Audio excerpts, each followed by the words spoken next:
Sounds good. GMGM, welcome to another Touchgrass podcast episode. We have DePin GCR back on the show. Welcome back, Sal. Hey guys, how are you? Awesome.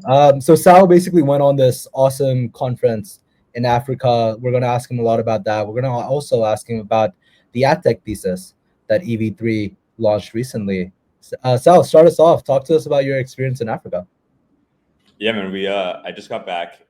We spent so me, the EV3 team, and maybe like 50 DePin founders from across the world went to Mombasa in Kenya and Zanzibar in Tanzania to host a DePin event out there. We've been doing a DePin event in the US once per year called DePin Summit, and we did the first one in San Francisco. We did one in New York City last year. And we wanted to try to do something a little different this year and something that can really push the space forward, and had the idea after meeting two companies we're friends with, one in each of those cities, to co-host an event together and to make it really special and bring a bunch of people from abroad, bring a lot of the local community. And so it was an awesome experience. I had never been to Africa before. It definitely taught me a couple of things about the market that I took back as investment insights, mainly two, I guess one expected thing and two unexpected ones. The expected thing is just, I truly have never seen such strong like demand or product market fit from products from specifically like internet, basically, and with that cloud compute and energy and other core services. But people like come up to you on the street, like it's not like you have to go sell them internet like here in the US. Like people are asking you for it. I was getting in some places like sub 1 megabyte per second internet in a lot of these places. Telegram was actually like severely rate limited, because they had an issue where I think there was like a bribery issue with like school academic testing, where the teachers were using Telegram to like the test administrators were sending the students the answers over Telegram. And so in the whole country, both countries, Telegram is like super rate limited and barely works. So anyways, the need for connectivity out there, it's one of the few cases in the world where I think it's like if you bring a product and you get it live tomorrow, people will just like take it off your hands at massive speed and start using it. It's not like it takes time to, maybe for energy it's a little bit longer of you need to integrate it into society and people need to build new workflows around it. Internet is a special case where if you build it tomorrow, people are going to be like watching YouTube and TikTok and streaming and all this other stuff. Yeah, so that's the expected insight, Sal, right? Like what were the two unexpected ones? The two unexpected ones. One is that the economy, they're related. So I'll call it one, but mainly that like the map is not the territory is what I would say for Africa. Like the metrics that you see and you think of, like, I've having looked at a couple of startup investments in Africa over my investment career, it's like you put together a spreadsheet. It's like, okay, they're in East Africa or West Africa. Like here's 5 countries. This is the GDP. Here's the GDP per capita. This is how much disposable income people have. And you do some sort of market sizing estimate around that. What I realized is that one, the metrics are not representative of the actual economies that happens in these countries when you're on the ground. It's like in Kenya, for example, like the GDP of the country, that volume times like 2 or 3 is what goes through the mobile money rails every single year in terms of volume. So it's like, okay, people are paying each other 3 times as much as the GDP. It's like something is off there that is not congruent with like understanding GDP as a real economic measure. The related point is that when it comes to ability to pay, again, this is a case where I think internet is a really, really special product, because you can look at Africa and say, like, okay, the average income is X amount, and could call it, I don't know, to 10,000 or thousands of dollars per year, and so they can maybe pay $5 or $10 or $15 per month per internet compared to like 50 or 100 here in the US. The thing that's wrong about that, though, is that counts their earnings capacity with 1 megabyte per second internet, not their earnings capacity with 50 megabyte per second internet, right? Like if you give them real fast internet and they have access to Upwork and Fiverr and they can work, like automatically your income like can double or triple. And that's not to say all the other opportunities besides just freelancing that the internet provides you. So I think like the ability to pay aspect is like this had held me back from investing or like considering investments in Africa before. And I realized for certain products that actually increase people's earnings ability, it's to the totally wrong framework. And we should actually be thinking about how much can they earn with this product, not how much do they earn today. That's really interesting. Yeah, could you get? Yeah, I think like a good framing of this that I've read, I think in some of the reports and also some commentary I've seen is DePin in Africa shouldn't be viewed as infrastructure, but more as income for that particular audience, and how it kind of serves them more than just a tool to do XYZ. How do you think, like, when you went there, the reception of the government and the policies there, what kind of reaction did they have with these kind of new networks being available to their citizens? Like, what was like the reaction from the policy side of things? Yeah, I think their truly crypto takes a backseat in how these governments think about it. They are thinking about like we need internet capacity, we need a cloud that doesn't go through like 7 other countries like to get a data center connection. They're just thinking about the end usage and the demand. And so what I noticed was that crypto is really taking a backseat in these discussions. And obviously we talk about it as a way to coordinate people and raise capital, but the one for people like governments and regulators, it's less important there because they're more outcomes driven than they are like in the West. Like they're more like hall monitors. They're like trying to like solve issues. And so yeah, that's what I would what I'd say about the reaction there.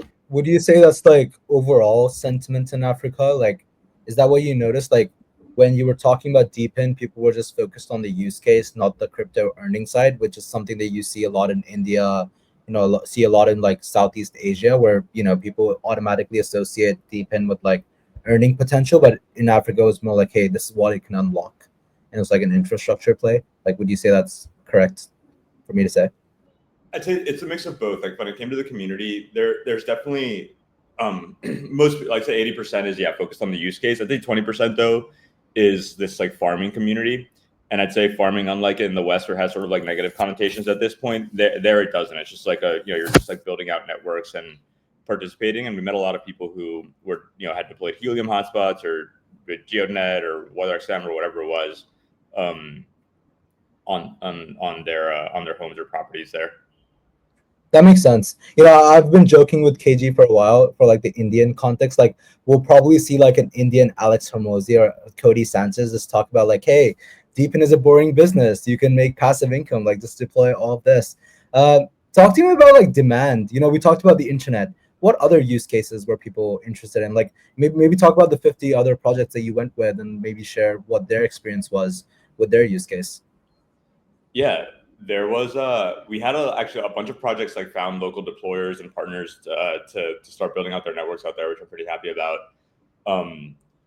But outside of internet, we had I don't know if you know Mohan from Decharge, but he came from I think he lives in Hyderabad, but he came out and was he had this thesis about electrification in Africa. Actually, like a lot of these like the tuk-tuks and the scooters and stuff or the like the little vehicles they use are today mainly gas powered, but the economics of them make a ton of sense to be electric powered. And not actually where we were in Kenya, but like in Ethiopia and some other countries, there's really aggressive like tax benefits for electrification, and so it makes it like in those countries the renewable power is accelerating. It's just like a hockey stick type of growth.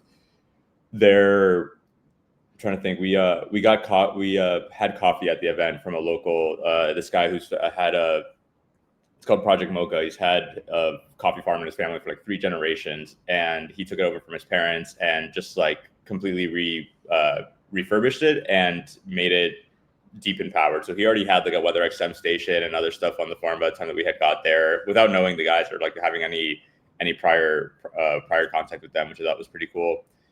And quite a lot of people are excited about CDN use cases. For example, Constantine from Titan Network, which is a CDN that basically allows you to participate in a decentralized CDN with the most basic with any kind of device, basically like an IP address and a NAT port, and like you're earning, and they can push their traffic through it.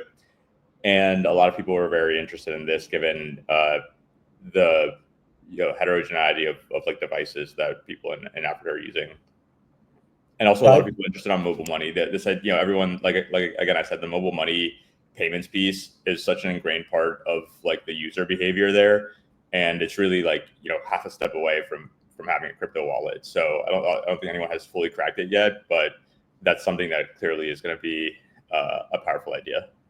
No, that makes a lot of sense. Were there any teams that took like nodes out, and were they able to like successfully sell nodes on the ground? Is that something that DePin projects do at conferences, or try to do at least?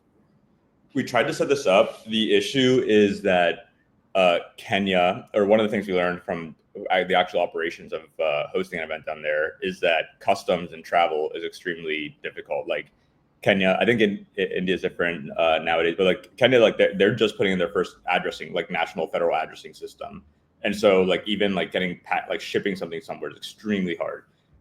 At customs, like you basically get extorted by whatever the customs agent is and need to pay them for whatever you bring if it looks fancy. And so it was really, really hard to bring like a lot of devices that you're going to sell, and the customs were egregious, frankly. And so what we did was have people bring one or two demo devices and leave them basically for deployers. And we're going to try to organize a big shipment for folks that want to get hardware there to sell a single box. But yeah, we learned that the logistics of shipping things internationally to Africa is quite hard. Yeah, 100%. Now that you have like seen on ground what it's like interacting with the community there, understanding different projects and how they can actually help growing economies, like what would be your advice for projects trying to capture this market? How should they approach it in general? Like if you're a deep in project, especially a deep in project, what would be your advice? My number one takeaway that I came back and told some of our portfolio companies that are thinking about launching in Africa is that I think it's easy for founders sitting in New York City or San Francisco or whatever to underestimate the power of like having a founder on the ground. We heard over and over again from regulators, from local business enterprises, basically said like, yeah, the number one thing we're tired of is like founders coming, signing the deal, and then like they are on the next flight to like JFK or Heathrow or whatever, and they're out of there.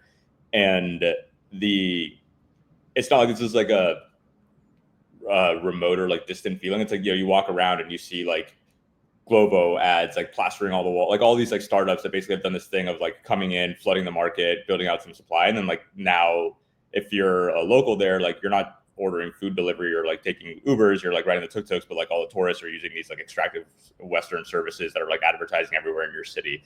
And so it's really, I think people underestimate, like it's easy to think that you can go and launch a business from, again, another city and oversee it or to have local partners and everything else. But I think like if you're a founder and you're not willing to spend like a quarter of the year on the ground in a market for that first, the first like 2-3 years while it gets up and running, like you probably have no business launching there.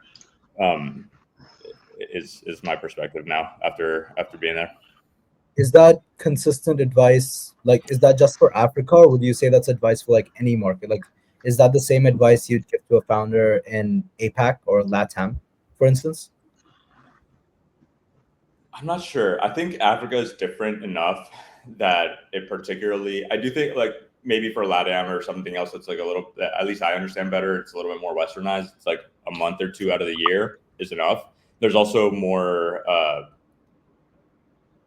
I think in places like at least knowing LATAM closer, doing the thing where I would mention like being in New York and flying in and signing the deals, like that's a positive. Some people view that as a positive and like it's legitimizing and like they want to do business with dollar denominated, people with dollar denominated balance sheets, things like that. In Africa specifically, I think like because there's this history of like people building infrastructure and then like going and extract and just being very extractive, which hasn't been as true in LATAM. There's a special dynamic. Another market, I'm not sure. I haven't spent enough time, frankly, in Southeast Asia and other markets or India for me to have a strong perspective. No, for sure, that makes sense.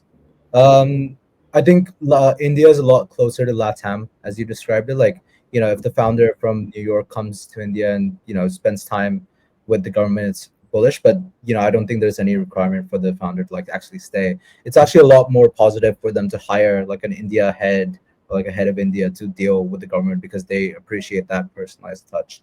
Were there any crypto conversations that you had with like people on the ground? Like, are people in Africa excited about the revenue meta as people on CT are? Like, what are people saying about crypto?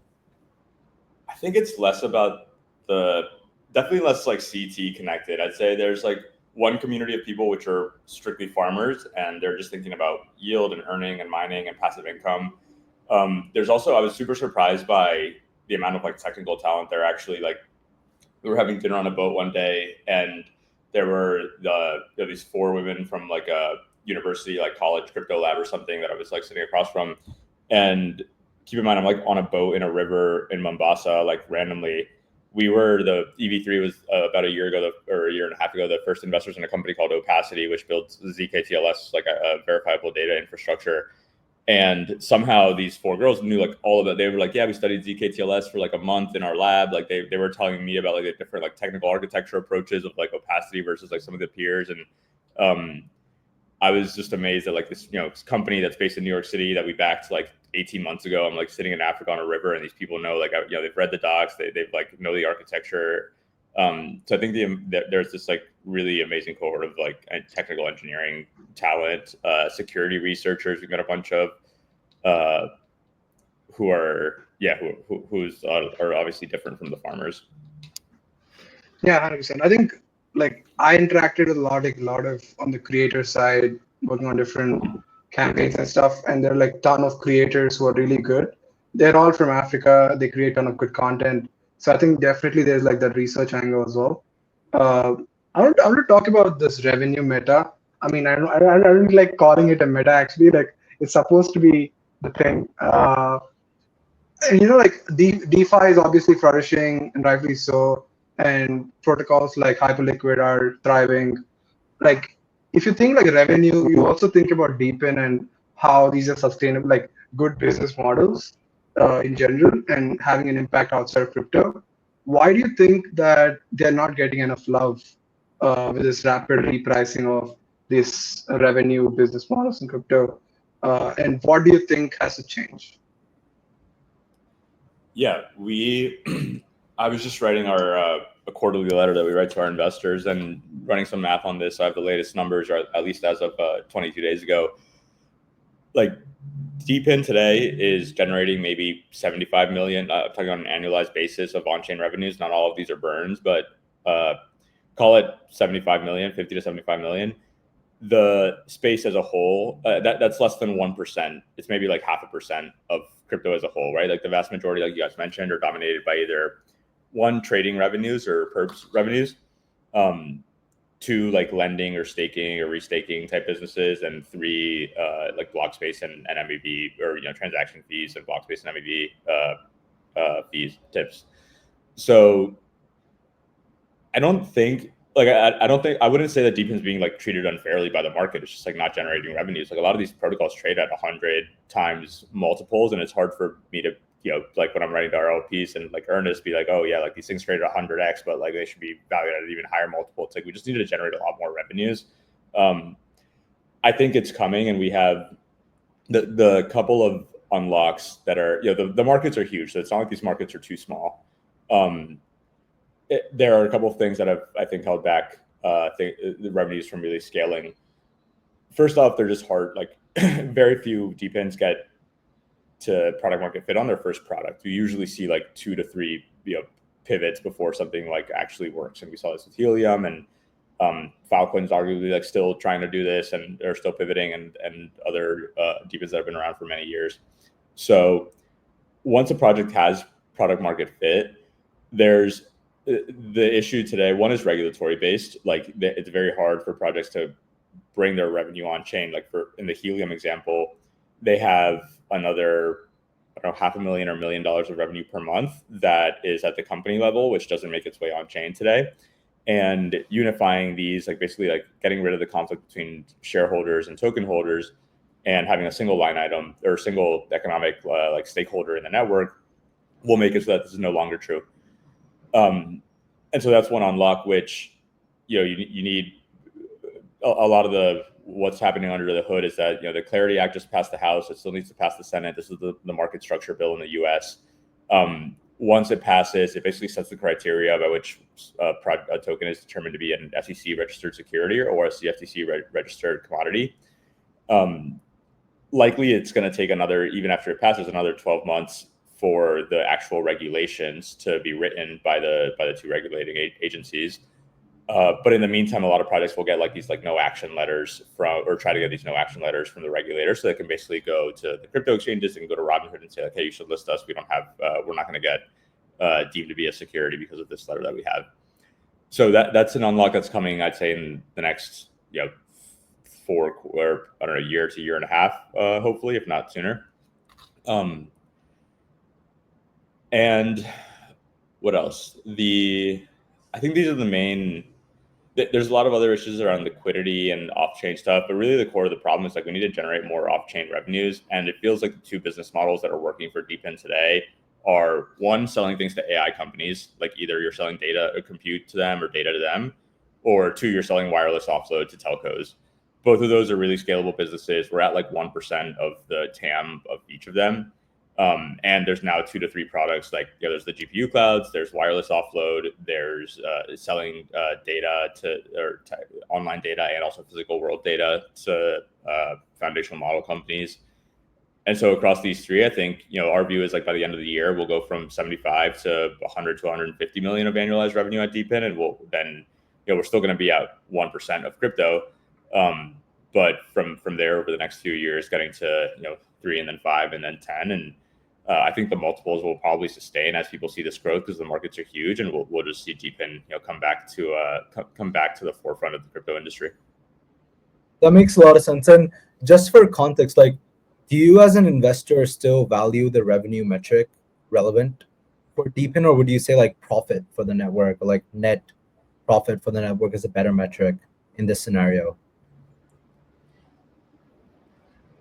I don't think that there's any way to get profit data in a way that's high signal enough to make an investment decision off of today.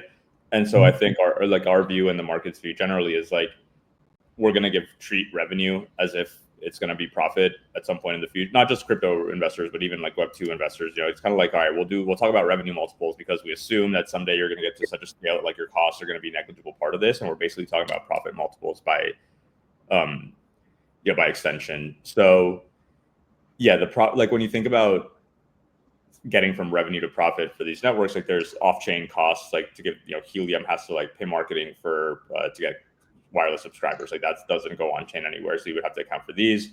There's inflationary rewards that networks pay out to the nodes, which today are for every single network are at least 10 times, 5 or 10 times, if not more, than the actual revenues it's generating. And then there are these like inter-ecosystem movements, like paying validators and other stuff, which you can arguably count as expenses, which aren't like net token burn to token return, value return to token holders type of thing. So yeah, in short, like the space will go there, we'll get there eventually, and obviously, like ultimately, like gross profits are the thing that matter. But today, there's no good way to measure it, and it's so small that investors are willing to give credit for basically that these networks will scale into meaningful profitability if they can grow revenues. Yeah, I understand. I think like even though there's obviously impact being made, I think crypto at this particular stage of the cycle, or whatever you call it, they're looking for the next shiny thing, the most shiny thing there is, and everything that they're like forward look, like with all these launch pads and how much revenue they're making, right? They're not looking at 180 days or 360 days. They're just looking for the last couple of weeks, how much revenue it's making, and making these predictions and going off those kind of valuations. And DePin is not sexy enough for them. But yeah, definitely, I would like to see the changes being made. At least I think if some of those tokenomics changes are being made and how these rewards are being controlled and stuff, I think that'll be enough to ignite some kind of interest. But yeah, super interested to see how it plays out. The second thing that we want to talk about. Sorry, just one more point to add on that. Yeah, sure. You mentioned a really good point on DePin revenues, just like they should be more sustainable than DeFi or trading, right? It's like, and I think we'll see this through the next bear market. We didn't see in the last bear market because DePins weren't generating meaningful revenues yet. But our bet is like when you look at the 99% of crypto revenues, it's all like literally, like mathematically, it's a product of token prices, right? Like trading volumes, like how many units are traded times the token price, and also the volume is like a function of basically like whether we're in a bear or bull market. So I think like all these DeFi revenues are going to be super reflexive. When the bear market hits, you're going to see them. We've seen it through several cycles. Like DeFi revenues go down 90% or more. I think DePins will be a lot different because people are going to keep using internet, they're going to keep using energy, they're going to keep using compute. but it won't be until the next bear market that investors realize that like, okay, a dollar of trading revenues is not equal to $1 of wireless revenues. That's super interesting. The second thing that caught my eye and I wanted to, like me and Rachit, we've been chatting about advertising and ad tech and crypto for a while and tried out some on-chain attribution tools as well. And when you dropped that report on ad tech, that was super interesting. Yeah, what got you interested like in the ad tech space? Is there some kind of intersection you saw between ad tech and DePin? Yeah, talk to me about the report you have just published. Yeah. So for context, for those listening, we just published we do a lot of research at EV3 and it informs our investing. And we just published a like 25 page thesis on the intersection of crypto and ad tech. I wish I could say it was a lot of like foresight about why we chose to spend time, but it truly wasn't. It was more backwards looking at based on the founders that we had backed. And we took early, like basically made founder bets on two companies, Daisy Pay and EarnOS, and maybe like between 6 and 12 months ago in the space, not really knowing what the business model were, what the customers looked like, or much of anything, just having this really strong, feeling like these founders were really incredible entrepreneurs, and decided to back them early. And what we saw was that they grew faster than like any other company in our portfolio, right? Like I joke about like the DY like AT&T contract, like me and Mahesh almost like have like gray hair by the time we're waiting for this thing. It's been like 4 years for like this fabled contract, and like it's just like been this like meme through like now several cycles. The ad tech is the complete opposite. Like when we think a lot about customer quality. And I think a lot of the like secrets in venture are just finding a group of customers, which are people don't consider to be good customers, or they're not going after them. I think this is what like the American, like Palantir and these like American dynamism companies did with like the government and big enterprises. Like nobody treated them like valuable customers, but it turned out if you build a business model in the right way, they're really, really valuable. And so what I noticed with ad tech is that there are these businesses called agencies, basically a service business that helps you create like content and then publish it on different channels. The way most of it works is like these people, a corporate or whoever's advertising, will pay up front and give the advertiser like basically access to manage some pool of money that every month that then they're going to go and split across these different channels and report back what the results were. Now these agencies, like they have some really compelling properties when it comes to venture-backed customers. One, like they're managing other people's money, which means that they're not price sensitive. They get paid based on, they take 20% clip of every dollar of revenue that goes through them, and their customers judge them on the output of like how many new customers that I attracted this ad. They're not going to bulk at paying, like 25-30% fees to a platform, so long as the net result is positive for them and they pass it through. So that's one thing, is that like they're actually, you can sell them very high margin products. The second one is that they're super, super willing to try out they're actually very, very experimental. Like what typically what these companies do is they say, okay, we're going to have 90% of our budget that's going to go to core channels that we know that we can drive certain economics to. And of course we'll test them and monitor them, but like that's our core bucket. And we're going to take 10% and experiment with new channels, partner with new startups, just like basically like throw shit at a wall and see what sticks. And that like means that an executive at an agency, even if they're not very high level, can partner with a startup and say like, hey, we're going to give you $10,000 or $20,000 or $50,000 a month of marketing spend through this to try out this new thing, without having to go through the rest of the organization. And that can happen really quickly. And then after you've like acquired them, if your product is working well and you can demonstrate results, they move you from the 10% bucket to the 90% bucket. And that's not just for the customer, like the one customer of this agency, but they do that for all of their customers, right? So it's this combination of like, one, they're easy to acquire because they're really hungry to try out new products. Two, you can like sell them high profitable things and make real margins off of them, and they don't really care. And three, you can grow a lot. There's like this land and expand aspect to it, where if you're delivering, you can really grow a lot with them because they roll you out across their entire book. And we saw companies like Daisy and EarnOS get to like millions of dollars of the equivalent of millions of dollars of annualized revenues, like in less than a year or even like a few quarters from when they launched, like pretty basic products. And that gave us a signal that like, okay, we really need to spend time understanding like what clearly there's something here for startups and ambitious founders to go build. how do we understand more about the value chain, more about what's working, what's not. And the outcome was that we realized that like, you know, there's all these places of under monetized attention, that advertising is basically turning attention into intent. And it's one of the most competitive markets on earth. But because it's like, when you think about like TikTok or something, it's so efficient, right? At just like keeping, like locking in your attention and keeping you doom scrolling. But because it's so competitive, it actually like gradient descent. Like when you think about like these algorithms, they like gradient descent into like a local maxima, and it's very hard for them to like jump out into other places. And the result of that is that there's all these pockets of like really under monetized attention that can be super valuable, right? You might be, you're like, now there's like ads on like the TVs in the back of a plane when I was coming back from Africa that I had to watch. Or I was reading yesterday about a business that has installs like basically water station refill coolers, gives you free water. You just have to watch an ad on this like, you know, 50-inch screen while you like refill your water bottle. It's like all these places where people have like spare latent attention that can now be monetized through ads. It's interesting. You just need to figure out how to like measure and attribute and serve the ads in an interesting way. Daisy's a really good example, which is like, it's like the comment section. It's turning that into ad space, right? Now you can have influencers commenting on each other's posts, on a sponsored post, or retweeting and on their story. And it basically turns like stories and comments and stuff into a new type of ad inventory.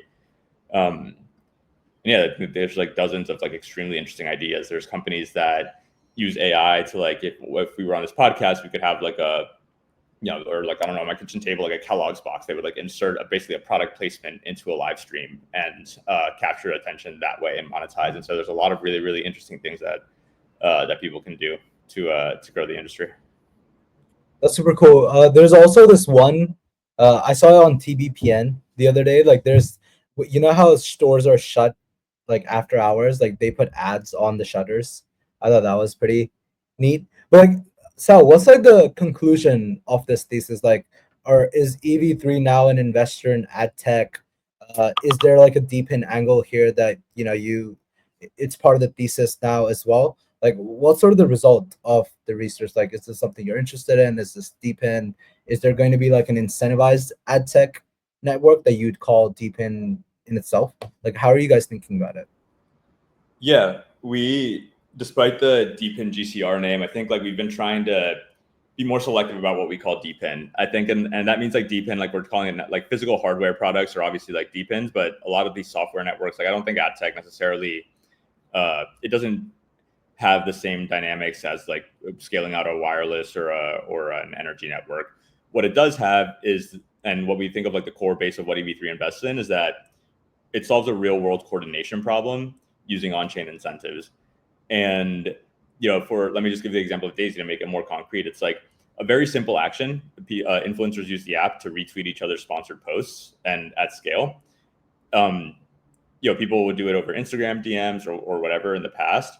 And it's very easy. What's hard is like having a sponsored post and getting like 100 influencers within the first hour that it posts to all retweet, and you have to match up their social graphs so that you're targeting like a right audience for what to go viral within the right audience of what you want. That's a really, really hard coordination problem, and that's what they can solve by using crypto incentives. So we plan to invest a lot more into this space, and are excited about a lot of the companies and ideas that are coming out of it. I think there is an angle. It's going to be different than the like issue governance, token inflation, build hardware, generate revenue, like take a few shots on goal at a product and then generate revenues type of play. A lot of these networks are just using stable coins and zkTLS or points. Like they may have a token, they may not. I really like wouldn't be able to tell you at this point in time like what the outcome will be. I just know that the business, like customers, are getting a ton of value and willing to pay for the services that they're offering. And so for us, that's a signal that we should be investing, you know, paying really close attention, investing more behind it. So yeah, you can expect to see EV3 a lot more active in investing in AdTech, but I would trying to, you know, I think it's a separate bucket than our related but separate than DePin. Yeah, I've read that in your report that, like, you know, with this rise of AI, there'll be disruption in the chain of advertising, and there's, you know, huge opportunity. Like, what are like the type of companies would you be interested in? Like, is it in the data collection or on the consumer side, or what type of company are you guys even thinking about? And I also saw that what type of companies would not work in your report, so that's why I kind of asked that. Yeah, the most I think the most used technology will be AI for content creation, right? You can now like create all types of ads on the fly very quickly, super cheaply. But I think all of that value will accrue to basically the incumbents who already have, like, it'll go to Facebook and Google, like people who already own the ad networks of today. The most interesting piece related to AI is, I think about it like an affiliate network, but the economics of, an affiliate network for agents or for LLMs. We've seen Sam Altman, similar to like the founders of Google and Mark Zuckerberg as well. Like early on, they were really against ads as a monetization channel because they feel like it distracts from the customer experience. And so Sam Altman has talked about like having some sort of affiliate network where basically like if ChatGPT recommends that you get black Air Force Ones, and then you go and it facilitates this purchase for you, whether you go do it manually or it has your payment credentials and does it for you. It can go to Nike and say like, hey, here's a proof that I drove this sale for you. You should give me a 10 or 15% kickback. And there is likely going to be some protocol by which that happens, so that an LLM can basically scan through a massive parse through a list and say, okay, I can offer this guy Air Force Ones and get a 15% referral fee, or I can offer him on clouds and get a 25% fee. I think his preferences are roughly equal between the two. I'm going to offer him the on cloud so that I can make a higher commission fee. And this is going to be I think that this will be the main way that LLMs are monetized. But it remains, or at least very, rapidly, similar to how we've seen Amazon and Netflix, the ad revenues as a share of their total revenues has gone from 0 to now. I think it's the most, their biggest business outside of AWS. And we'll see something similar with the LLM companies, whereby advertising just becomes advertising and affiliates becomes a much bigger piece of their economics. That's super interesting. And that makes a lot of sense as well. I think, I don't know how I would react to that. Like if I consider ChatGPT to be like this unbiased recommendation tool. I don't know how I'd feel about it giving me ad recommendations. I think that would be like a shift in AI that we'll see pretty soon.